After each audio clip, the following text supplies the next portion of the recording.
Hola, buenas noches. Mi nombre es Yamel Quesada Horta, de la licenciatura en el Derecho, del grupo LD8. Yo les voy a hablar sobre el estudio de la criminalística para comenzar mis temas a desarrollar. ¿Qué es la criminalística y cuál es su objetivo? El objetivo propio y formal, específicamente determinado dentro de la criminalística, es el material sensible relacionado con los hechos, que es la investigación, también conocido como evidencia física. De acuerdo con la naturaleza, su objeto y estudio de la criminalística queda ubicada entre las ciencias fácticas, es decir, aquellas que se ocupan dentro del estudio de los hechos, de los grupos que comprometen culturales y naturales y fundamentan la física, química, biológica y sus fuentes de información. Les voy a mencionar una de las partes que es la antropología forense. ¿Qué es la antropología forense? Es el estudio del asunto médico-legal relacionados con una persona fallecida por medio de la examinación y el estudio de los restos, esqueletos, para, entre otras cosas, tratar de determinar la identidad de la persona y la forma de las causas de la muerte. Esta tiene una característica la cual se trata de las técnicas, una de las que auxilian, que es la trafonomía y la estrategia de investigación, a los lazos forenses que engloban las técnicas de la arqueología y la antropología física forense dentro de la investigación, llevando claro un cierto proceso. Este se dedica a estudiar los fenómenos humanos por los cuales toman en cuenta toda la sociedad, originarias, antiguas, como los presentes, las ciencias formadas, diversidades étnicas, la diversidad cultural y las costumbres sociales dentro del proceso de transformación. El uso de los trafónicos en el análisis de contextos forenses es el que permite estimar el tiempo de transición de la muerte, recurrir las circunstancias antes y después de la disposición del cadáver y las disciplinas factores. Es decir, esta ciencia está encargada de determinar cuánto tiempo y en realidad ha pasado desde que esa persona está fallecida, en qué momento y cuál fue la causa real.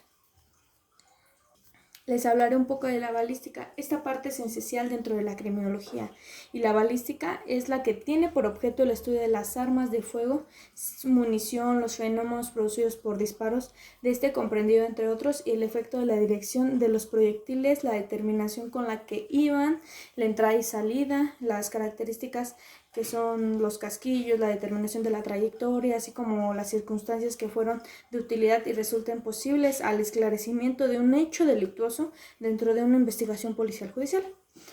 La técnica de estudio se basa en la demostración de la identidad balística, que establece entre un arma de fuego y sus proyectiles. Por lo tanto, esta característica o que está presente un proyectil de cartuchos, disparos por un arma de fuego y observación al microscopio de comparación, la similitud de características de la originalidad y las constancias, es decir, serán como dos impresiones digitales provenientes de uno mismo y no dentro del disparo, no es similar, pero pueden ser provenientes de lo mismo. La clasificación de la balística se divide en grandes partes, que es la balística interior, la balística exterior, los efectos que realicen su proyectil, su recorrido dentro del espacio en el que se encuentra el objeto, que puede ser causado o prendido por razones estrictamente de carácter académico, y se consideran una cuarta parte que se denomina balística elemental.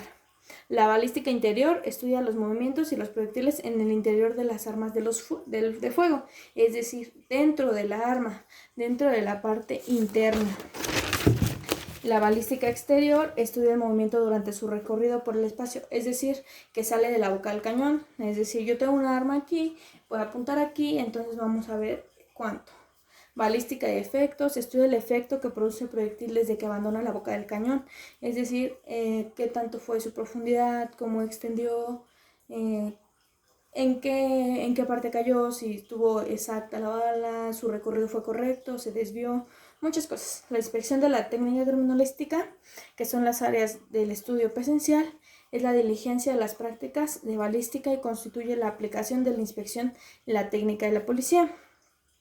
Hay también el recogimiento de muestras, que es analizar el laboratorio y estudio para determinar los proyectiles, que son de forma, qué tipo usaba, qué arma usaba, los casquillos, nombre del fabricante, del país, fabricante, las armas, estructura, tipo, calibre, cartuchos, acabados, conservan su función, y los pedigones y tocos, que es la estructura, marca, tipo, calibre, país y fabricado, es decir, las características completas de la arma, de dónde es, quién la produjo, qué función tenía, qué tipo de casquillos usaba, dónde se producían y quién obviamente adquirió esta arma. Claro, sabemos que mucha gente no tiene los permisos para las armas y sin embargo las tiene. Les voy a hablar sobre la dactiloscopía. Compara las huellas digitales de los dedos de los pies y de las manos. Este patrón individual de una huella única. Generalmente la dactiloscopía puede aún tomar huellas de cuerpo que han permanecido enterradas por mucho tiempo para poder llegar a una identificación natural. Es decir, sin importar el transcurrir del tiempo, las huellas son las huellas. Es muy importante que exista y que se pueda encontrar esta investigación en aquellos objetos, una huella del desaparecido. La posibilidad más grande para encontrar a un objeto es haber encontrado y utilizado una huella, ya que tenemos la costumbre a lo mejor de agarrar el picaporte de la puerta, un cuchillo, una servilleta y dejar un poco de ADN, incluso la sangre. Debido a su carácter técnico especializado, estos métodos forman parte del trabajo de un policía judicial. Las huellas dactilares están hechas de series de surcos en la superficie de un dedo. Los bucles espirales y los arcos formados por esos ciertas y surcos se siguen en una serie de patrones distintos. Estas también contienen características llamadas minucias. Son perceptibles a simple vista y las huellas dejadas por personas en objetos tocados pueden ser visibles o latentes. Es por eso que cuando, un ejemplo simple, tramitamos alguna tarjeta de débito o algo, queremos hacer un pago, te piden la huella digital. Nada más que la huella digital porque no va a cambiar. Obviamente cada ser humano tiene un patrón. Esto es lo que explica lo de las huellas dactilares. Independientemente de lo que tengas, una huella dactilar te lleva a muchos lugares.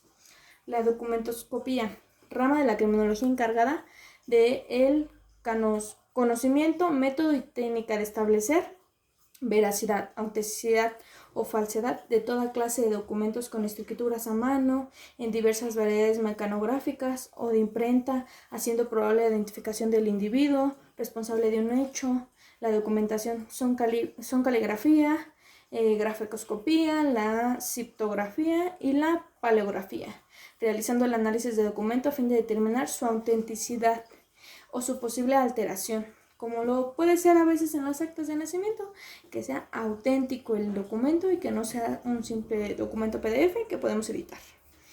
Es todo aquello que nos transmite un mensaje y puede ser manuscrito, grabado, fotocopiado, impreso, videofilmado, entre más generalidades. Un documento nos puede llevar a todo.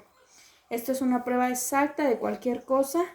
Todo aquello que contiene información, periódicos, revistas, reglamentos, pedazos de piedra, etc. Todo tiene su autenticidad y este estudio nos va a ayudar a determinarlo.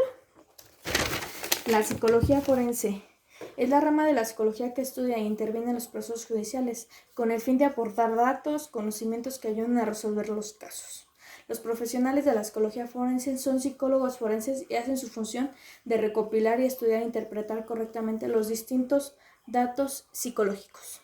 Le pueden aportar los elementos importantes de cada cosa a un juicio. Las funciones y habilidades de la psicología forense, además de ser graduados en la psicología, deben de contar con un conocimiento y herramientas propias del derecho judicial, procesal y penal. Esto permite contar con el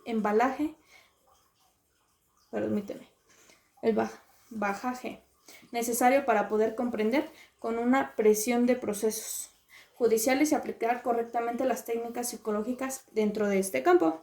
Es decir, los psicólogos forenses trabajan conjuntamente con los abogados, peritos fiscales, jueces. De hecho, los psicólogos forenses trabajan con todo lo que es un profesional cierto de juicio, para datos y conocimientos internos, para la colaboración de la justicia y lograr las circunstancias como puedan ser esclarecidas por menos en lo que ensañen ciertos aspectos psicológicos de alguna de todas las partes implicadas. Sus funciones son muchas, elementos, factores en los que la psicología forense tiene un papel clave, que es un contexto de proceso judicial con el objetivo de ayudar al juez a tomar decisiones acertadas.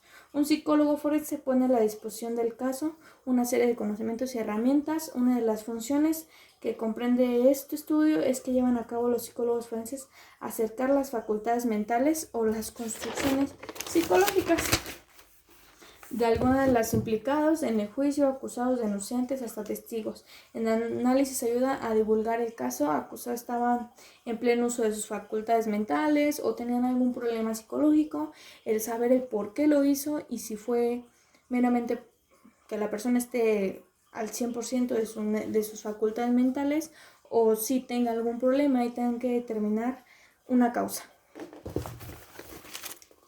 La hematología forense es la aplicación criminalística de la morfología, serología y bioquímica de la sangre.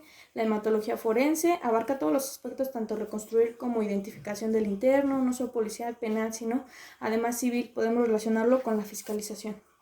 La hematología forense comprende las ramas en las que se vean previamente explicadas. A continuación se las voy a explicar. La hematología de identificación es la rama hematológica forense que se ocupa de identificar la sangre, los procesos empleados está a disposición de investigación, la sangre, a qué especie pertenece y lo posible de su individualización.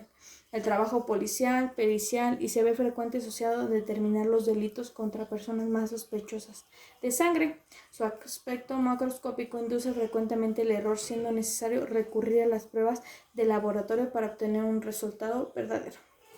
Las muestras de sospechosos de líquido hemático, procesos de fresca o antigua sólida, líquida para la mezcla y parecer diferentes soportes de circunstancias de vigilancia, oxígeno, de laboratorio especializados, un empleo de técnicas adecuadas, el conocimiento de la naturaleza, cantidad, etc.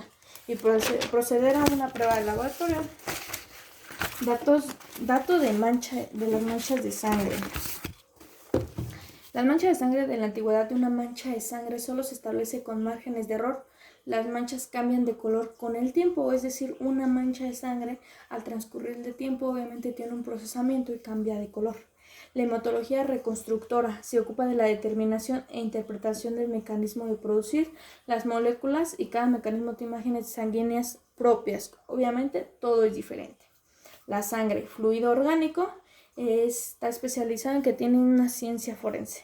La coagulación es un proceso enzimático donde la sangre cuando sale de los vasos se vuelve viscosa y luego una consistencia sólida, esto debido al fibrinógeno, que es sustancia al plasma.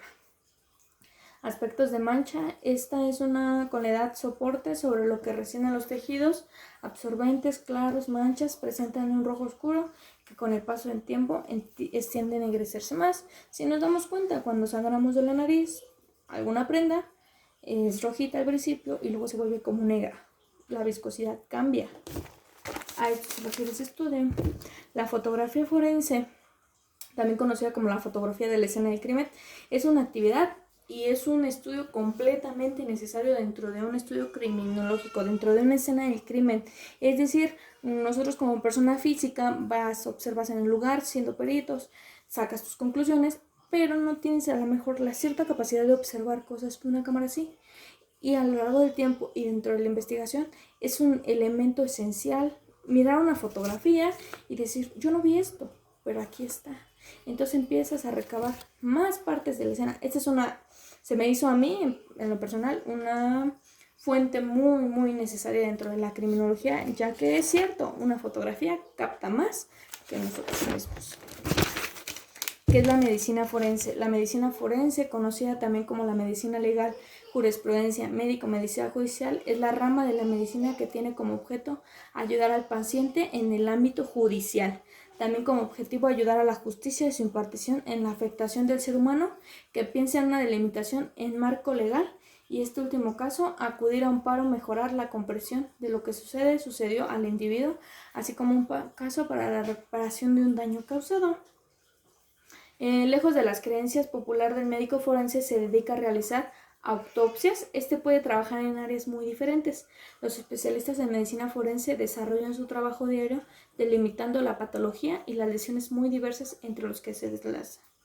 La ración de lesiones deriva en accidentes de todo tipo, fábricas, laborales, adicionales, violencia doméstica, accidentes, la invalidez laboral, determinación de la contingencia laboral, no fiscal, proceso, valoración y entrenamiento. Áreas de la medicina forense. Esto se divide en 3 áreas: todo el proceso en que ha fluido las lesiones, área íntimamente vinculado con la patología y área específica de la autopsia. Examen forense. Esta varía en su función de cada área específica. El área de lesiones, accidentes, examen forense trata de limitar el daño sufrido por las personas, así como el mecanismo y el origen del mismo. Trata de saber de dónde se produjo eso. La toxicología forense es una ciencia responsable que estudia las sustancias químicas, los fenómenos físicos en que se encuentran capaces de producir alteraciones patológicas a los seres vivos, los mecanismos de producción, latantes, anteriores mecanismos y su alteración, los medios para contrarrestarlos, así como los medios para identificar, determinar agentes de valor y su grado de toxicidad. El origen de los venenos, el por qué es inflamable, el origen de los efectos de las sustancias tóxicas, la clasificación que son gaseosos, volátiles, minerales y orgánicos, la etiología de los envenenamientos. Hay 3 etiologías: accidental, humanista, suicidia, aguda, subcutánea y crónica. La accidental es la que produce la forma frecuentita. Suicida es el empleo internacional de sustancias tóxicas. Y la subcutánea, exposición frecuente o repetida antes del espacio del sistema. ¿Qué es la genética? Que es el último tema que vamos a abordar. Es la aplicación de las técnicas utilizadas en la genética para el análisis de evidencias de identificación de indicios en la base del ADN, lo que se basa en los principios científicos psicológicos como la originalidad del ADN de cada persona. Pero como se ha dicho también, se aplica en los humanos, pudiendo determinar específicamente animales, plantas, microbios, bacterias y otras muestras que puedan ayudar a la resolución de conflictos y que se ven en la vida judicial o extrajudicial. La genética forense pertenece al área existente entre la medicina legal, la criminalística, es decir, los penales médicos. Están especialmente relacionados con la disciplina, especialmente los aspectos de análisis clínicas, peritos, ginecólogos, pero es un área científica amplia e independiente dedicada a resolver disputas y sirviendo a una justicia de investigación. Nuestra sociedad está acostumbrada a que los criminales son una serie de películas de éxito, pero no siempre forman realistas dentro del trabajo de la criminología. En análisis de comparación de muestras es la genética forense que trabaja a través de la comparación de muestras y por eso podemos distinguir la muestra de inhabituadas de ADN es la referencia que se cae con a quien pertenece. Las muestras dubitadas son aquellas que las presenciales desconocidas y que requieren conocer las muestras. Muestras de origen humano: sangre, saliva, esperma, pelos, tejidos, huesos, dientes. Y muestras de origen humano de cada identificación de procesos de plantas, animales y mosquitos, etc. Se utilizan en juicios actualmente, sin embargo, también en la vía extrajudicial, gracias a la genética forense que produce la evidencia completamente verídica. Con esto termino mi proyecto integrador y muchas gracias.